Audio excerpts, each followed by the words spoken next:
Okay, so Amirah is starting her last week here in Paris.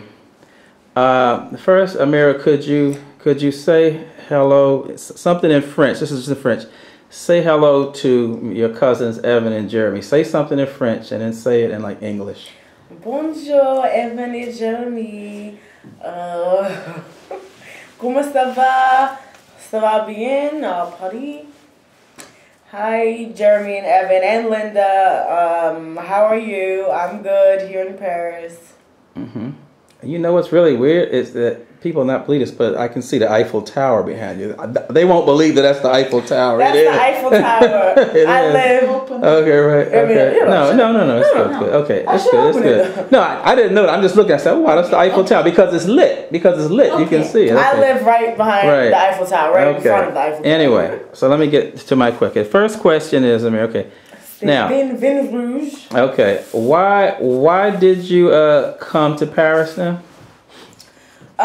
This is my last quarter as a student at Ohio State University, and I'm majoring in film studies, but all my credits and everything are complete. So I just had like an extra quarter before school ended, and I wasn't ready to graduate, so I just decided that it would be nice to live in Europe, because I studied abroad in Mexico 2 years ago, and it was nice having that third world experience. So I wanted to get a European experience, and so I came, to learn French, to enjoy the country, the culture, and it's been a cool city.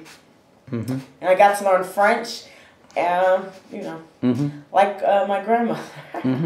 Good. Yes. Now, did you know? I mean, your mother told you that she came here and spent about a summer or something, right? So in like weird. Paris. When my mother was 15, I think she came. She went to the south of France with her mother and spent like 3 months here, which is similar to what I'm doing. And then when Uncle Tony was 15, he went to Mexico and spent like 3 months there. 2 months there. Or 2 months there. And so it's so funny that I'm repeating both of there. By the way, I'm 21. But yeah.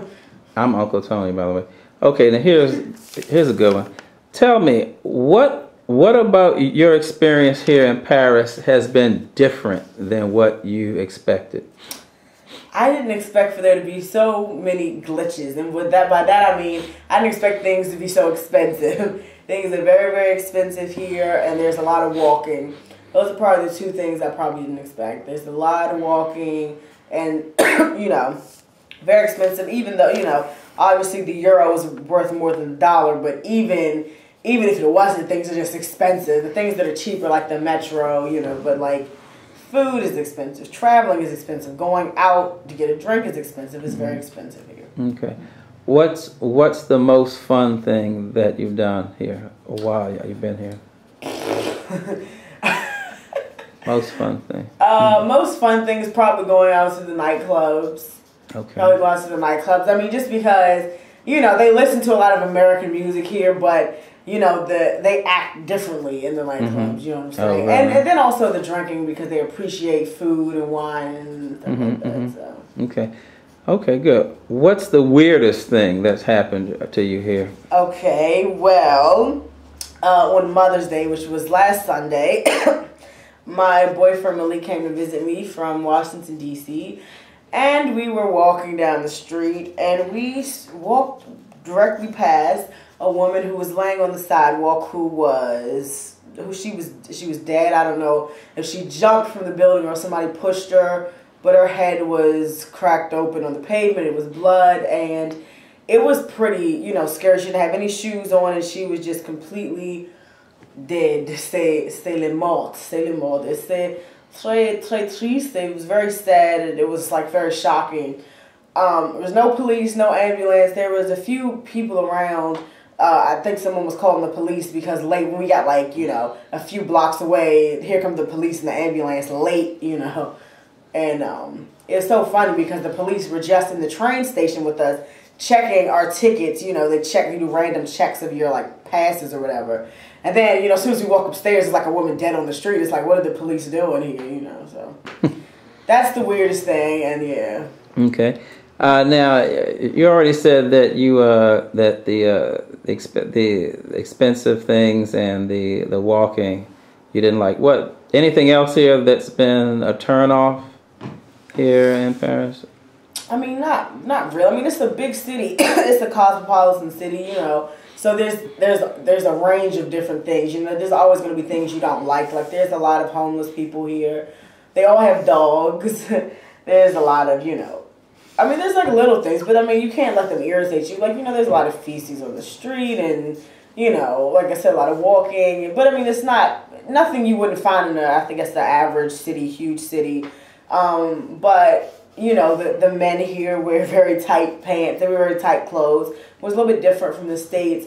But Paris, you know, is the fashion capital of the world. And you can see why when you get here, because the people are very chic and very modern and all that. So, I don't know. The tight pants on the men is a little bit of a turn off. But for me, but it's part of the culture. So, you know, they're still very thin. Everyone here is very thin and chic, and, you know, that's just part of the culture. So, it's okay. No. And the only other really turn off is customer service is not a big thing here, you know, like they'll be nice to you and they'll help you if they want to, but you know, it's kind of one of those things that you have to build up a repertoire with people. Like if they know you, if you come there a lot, they'll be nicer to you, but in general, you know, they're just kind of doing their job, you know, sometimes they're not, but it's like whatever. Mm-hmm. Those are really the only things I can think of. And it rains a lot, but you know, in the springtime anyway. Okay, and thank you. And a closing question is, what would be your recommendations for Americans visiting Paris? What to go see? Well, just recommendations in general. I would say, be prepared, like in terms of having a lot of money. Be prepared to spend money, because I mean it is. It's just like you come with whatever. I mean, however amount you come with. Even if you come with don't come with a lot of money. You be here for a weekend. You bring $400. You bring 200 euros, and you spend it in the first couple of days. Like going shopping here is a joke. Don't buy anything you can buy at home. Just buy things that are like exclusive that you can't get at home. In terms of places to visit, of course, the Champs-Élysées. For like clubs around the Sorbonne, Saint Michel, the Latin Quarter, it's a lot of clubs around there. In terms are these like dance clubs you're talking about? Yeah, like music and dancing, like clubs. Nightclubs, okay. In terms of shopping, you have the Champs-Élysées, which is by the Arc de Triomphe, which is, you know, more expensive stores, but around Montparnasse, it's a lot of stores also, but they're like a little bit cheaper, more artsy kind of stores. Places to visit, the Louvre, which is like the biggest art museum in the world, and you can see the Mona Lisa. Go to the Eiffel Tower, to Père Lachaise, which is like the most famous cemetery in the world, you know, where so many famous, great people are buried. Also, it's a huge city.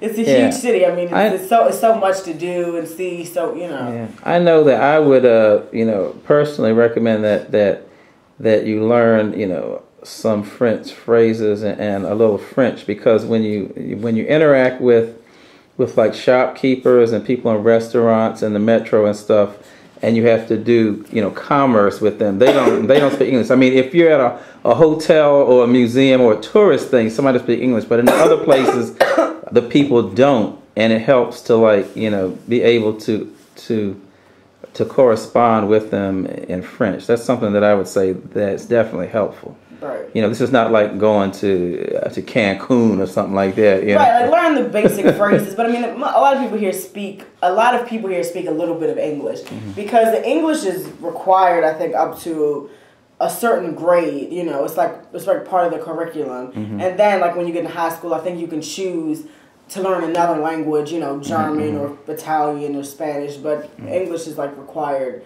I think like starting like in the 6th grade or something. I think Crystal was telling me about that, but yeah.